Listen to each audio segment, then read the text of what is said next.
Okay, selamat pagi, Assalamualaikum. Hari ni kita dah sampai ke destinasi. Kita planning untuk pergi ke Lata, kedondong dekat Batang kali.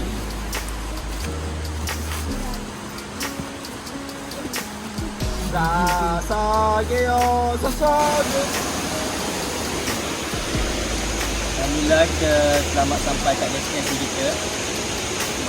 Awal ni